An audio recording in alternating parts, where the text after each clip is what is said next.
ನೋಡಿ, ಹೈದರಾಬಾದ್ನಲ್ಲಿ ಎಂತಹ ಭೀರ ಅಥವಾ ಘನಘೋರ ಘಟನೆ ನಡೆದಿದೆ ಗೊತ್ತಾ? ಹೈದರಾಬಾದ್ನಲ್ಲಿ ಪತ್ನಿಯ ಭೀಕರ ಹತ್ಯೆ ಮಾಡಿದ್ದಾನೆ ಮಾಜಿ ಸೈನಿಕ. ಪತ್ನಿಯ ದೇಹವನ್ನು ಪೀಸ್ ಪೀಸ್ ಮಾಡಿಬಿಡ್ತಾನೆ, ಕುಕ್ಕರಲ್ಲಿ ಬೇಯಿಸ್ತಾನೆ. ಈ ಹಿಂದೆ ಒಂದು 2-3 ಪ್ರಕರಣ ನೋಡಿದ್ರಲ್ಲ, ಫ್ರಿಡ್ಜ್ಗೆ ತುಂಬಿದ್ದು, ಅದು ಬೇರೆ. ಇದು ನೋಡಿ, ಇವನು ಮತ್ತೊಂದು ಹಂತಕ್ಕೆ ಹೋಗಿದ್ದಾನೆ, ಕುಕ್ಕರಲ್ಲಿ ಬೇಯಿಸಿದ್ದಾನೆ. ಬೇಯಿಸ್ಬಿಟ್ಟು ಏನು ಮಾಡ್ತಾನೆ, ಮೀರಾಪೇಟ್ನ ಕೆರೆಯಲ್ಲಿ ಎಸಿತಾನೆ. ಆ ಮಾಜಿ ಸೈನಿಕ ಪತಿ ಹೆಸರು ಗುರುಮೂರ್ತಿ ಅಂತೇಳಿ. ಏನೋ ಕೌಟುಂಬಿಕ ಕಲಹ ಇತ್ತಂತೆ, ಹಾಗಾಗಿ ಕೊಲೆ ಮಾಡಿರೋದು. ನೋಡಿ, ಈಕೆ ವೆಂಕಟಮಾಧವಿ ಕೊಲೆಯಾದ ಪತ್ನಿ. ನೋಡಿ, ಹಂತಕ ಹಿಂದೆ ಹೀರೋ ಥರ ಪೋಸ್ಟ್ ಕೊಡ್ತಾ ಇದ್ದಲ್ಲ ಮಾಜಿ ಸೈನಿಕ. ಜನವರಿ 18ನೇ ತಾರೀಕು ಆಗಿರೋದು ಇದು. ಮರ್ಡರ್ ಮಾಡಿ ಪತ್ನಿ ನಾಪತ್ತೆ ಅಂತೇಳಿ ಸಂಬಂಧಿಕರಿಗೆ ಮಾಹಿತಿ ಕೊಡ್ತಾನೆ. ಮೀರಾಪೇಟ್ ಪೊಲೀಸರಿಗೂ ಕೂಡ ನಾಪತ್ತೆ ಅಂತ ದೂರು ಕೊಡ್ತಾನೆ. ಕಂಪ್ಲೇಂಟ್ ದಾಖಲಿಸ್ಕೊಂಡು ಪೊಲೀಸರು ಕೂಡ ಹುಡುಕಾಟ ನಡೆಸ್ತಾರೆ. ಆಮೇಲೆ ಸ್ವಲ್ಪ ಡೌಟ್ ಬರುತ್ತೆ ಪೊಲೀಸರಿಗೆ ಈತನ ಮೇಲೆ.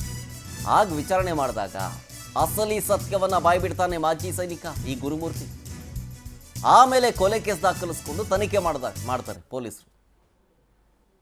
ಈತನೇ ಹಂತಕ ಗುರುಮೂರ್ತಿ. ಫೋಟೋದಲ್ಲಿ ಗಮನಿಸ್ತಾ ಇದ್ದೀರಲ್ಲ, ಮದುವೆಯ ಹೊಸದಾಗಿ ಮದುವೆ ಆದ ಸಂದರ್ಭದಲ್ಲಿ ಫೋಟೋ ಶೂಟ್ ಮಾಡಿಸಿರೋದು ಇದು.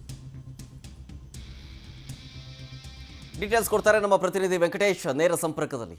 ವೆಂಕಟೇಶ್, ಈ ಹಿಂದೆ ಒಂದು 2-3 ಮರ್ಡರ್ ಮಿಸ್ಟ್ರಿ ಸ್ಟೋರಿಗಳನ್ನು ನಾವು ನೋಡಿದ್ವಿ. ಮರ್ಡರ್ ಮಾಡಿ ಫ್ರಿಡ್ಜ್ಗೆ ತುಂಬಿದ್ದು. ಇದೇನು ಇವನು ಮತ್ತೊಂದು ಹಂತಕ್ಕೆ ಹೋಗಿದ್ದಾನೆ, ಕುಕ್ಕರಲ್ಲಿ ಬೇಯಿಸಿರೋದು ಅಂತ. ಹೆಂಗೆ ಸಿಗಾಕಂಡ ಇವನು ಅಂತ? ಶರತ್, ಬೆಂಗಳೂರಿನಲ್ಲಿ ನಡೆದಂಥ ವೈಯಾಲಿ ಕಾವಲ್ನಲ್ಲಿ ಮಹಾಲಕ್ಷ್ಮಿ ಕೊಲೆಯ ಒಂದು ಕೇಸ್ ಏನಿತ್ತು, ಅದೇ ರೀತಿಯಾದಂಥ ಒಂದು ಪ್ರಕರಣ ಕೂಡ ಈಗ ಹೈದರಾಬಾದಲ್ಲಾಗಿರುವಂಥದ್ದು. ಏನು ಗುರುಮೂರ್ತಿ ಮತ್ತು ವೆಂಕಟ ಮಾಧವಿ ಅಂತ ಏನಿದ್ದಾರೆ, 13 ವರ್ಷಗಳ ಹಿಂದೆ ವಿವಾಹವಾಗಿರ್ತಾರೆ. ಸೊ ಇವರಿಗೆ 2 ಮಕ್ಕಳಿರ್ತಾರೆ, ಒಬ್ಬ ಗಂಡು ಮತ್ತೊಂದು ಹೆಣ್ಣು ಮಗು.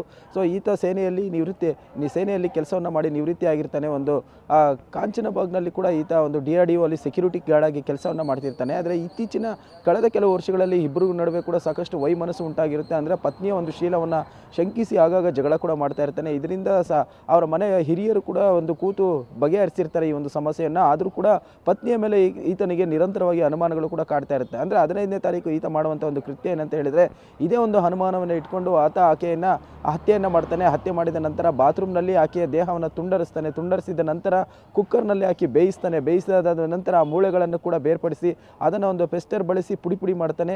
ಅದಾದ ಬಳಿಕ ದೇಹದ ಕೆಲವು ಭಾಗಗಳನ್ನು ತೆಗೆದುಕೊಂಡು ಹೋಗಿ ಕೆರೆಯಲ್ಲಿ ಎಸೆದರೆ ಮತ್ತೆ ಅದನ್ನು ಪುಡಿ ಮಾಡಿರುವಂತಹ ಒಂದು ಮೂಳೆಗಳೇನಿರುತ್ತೆ, ಸೊ ಅದನ್ನು ತೆಗೆದುಕೊಂಡೋಗಿ ಮ್ಯಾನ್ ಹೋಲ್ನಲ್ಲೇ ಹಾಕಿ ಆತ ಬಂದಿರ್ತಾನೆ. ಇದಾದ ಬಳಿಕ ಅವರ ಪೋಷಕರಿಗೂ ಕೂಡ ಒಂದು ಕಡೆ ಅನುಮಾನ ಬರುತ್ತೆ, ಮಗಳು ಕಾಣೆಯಾಗಿದ್ದಾಳೆ ಅಂತ ಹೇಳಿ ಒಂದು ಮೀರ್ಪೇಟೆ ಪೊಲೀಸ್ ಠಾಣೆಗೆ ಹೋಗಿ ದೂರನ್ನು ಕೊಡ್ತಾರೆ. ದೂರು ಕೊಡುವಂಥ ಸಂದರ್ಭದಲ್ಲಿ ಈತ ಕೂಡ ಹೋಗಿ ದೂರನ್ನು ಕೊಡ್ತಾರೆ. ದೂರನ್ನು ಕೊಟ್ಟು ಬಂದ ನಂತರ ಪೊಲೀಸರಿಗೆ ಎಲ್ಲೋ ಒಂದು ಕಡೆ ಈ ಗುರುಮೂರ್ತಿ ಮೇಲೆ ಅನುಮಾನ ಮಾಡುತ್ತೆ. ಹಾಗಾಗಿ ಆತನ ಮೇಲೆ ಒಂದು ಕಣ್ಣನ್ನು ಇಟ್ಟಿರ್ತಾರೆ. ಸೊ ಈತನ ಒಂದು ಆಕ್ಟಿವಿಟೀಸ್ಗಳನ್ನು ಗಮನಿಸಿದ ನಂತರ ಅವರನ್ನ ವಶಕ್ಕೆ ಪಡೆದು ವಿಚಾರಣೆಯನ್ನು ಮಾಡ್ತಾರೆ. ವಿಚಾರಣೆ ಮಾಡಿದಂಥ ಸಂದರ್ಭದಲ್ಲಿ ಈತ ಕೂಡ ಕೊಲೆ ಮಾಡಿರುವುದನ್ನು ಒಪ್ಕೊಳ್ತಾನೆ. ಈತ ಕೊಲೆ ಮಾಡೋದಕ್ಕೂ ಮುಂಚೆ ಯೂಟ್ಯೂಬಲ್ಲಿ ನೋಡಿ ಹಾರರ್ ಒಂದು ಸಿನಿಮಾಗಳನ್ನು ಕೂಡ ನೋಡಿರ್ತಾನೆ. ಅಂದರೆ ಡೆಡ್ ಬಾಡಿಯನ್ನು ಯಾವ ರೀತಿಯಾಗಿ ಒಂದು ಬೇರ್ಪಡಿಸಬೇಕು, ಈ ರೀತಿಯಾದಂಥ ಒಂದು ಕೃತ್ಯವನ್ನು ಮಾಡಬೇಕು ಅಂತ ಹೇಳಿ ಈತ ಯೂಟ್ಯೂಬ್ ಮತ್ತು ಹಾರರ್ ಸಿನಿಮಾಗಳಲ್ಲಿ ನೋಡಿ ತಿಳಿದಿರ್ತಾನೆ. ಅದೇ ರೀತಿಯ ಇದಕ್ಕೂ ಪ್ರಕರಣಕ್ಕೂ ಮುಂಚೆ ಒಂದು ನಾಯಿಯನ್ನು ಕೂಡ ಇದೇ ರೀತಿಯ ಹತ್ಯೆ ಮಾಡಿರ್ತಾನೆ. ಆಗ ಈ ಒಂದು ಪ್ರಕರಣವೊಂದೇ ಒಂದು ಸಾಕ್ಷಿಗಳನ್ನು ಯಾವ ರೀತಿಯಾಗಿ ನಾಶ ಮಾಡಬೇಕು ಅಂತ ಹೇಳಿ ಹೆಂಡತಿಯನ್ನು ಹತ್ಯೆ ಮಾಡಿದ ನಂತರ ಈ ಮೊಡಸನ್ನು ಕೂಡ ಆತ ಬಳಸ್ಕೊಂಡಿರ್ತಾನೆ. ತೆಗೆದುಕೊಂಡೋಗಿ ಮೃತದೇಹವನ್ನು ಎಸೆದಿರ್ತಾನೆ. ಸದ್ಯಕ್ಕೆ ಮೀರ್ಪೇಟೆ ಪೊಲೀಸರು ಕೂಡ ಗುರುಮೂರ್ತಿಯನ್ನು ವಶಕ್ಕೆ ಪಡೆದು ವಿಚಾರಣೆಯನ್ನು ನಡೆಸ್ತಾ ಇರುವಂಥದ್ದು. ಶರತ್, ಥ್ಯಾಂಕ್ ಯು ವೆಂಕಟೇಶ್ ಡೀಟೇಲ್ಸ್ಗಾಗಿ.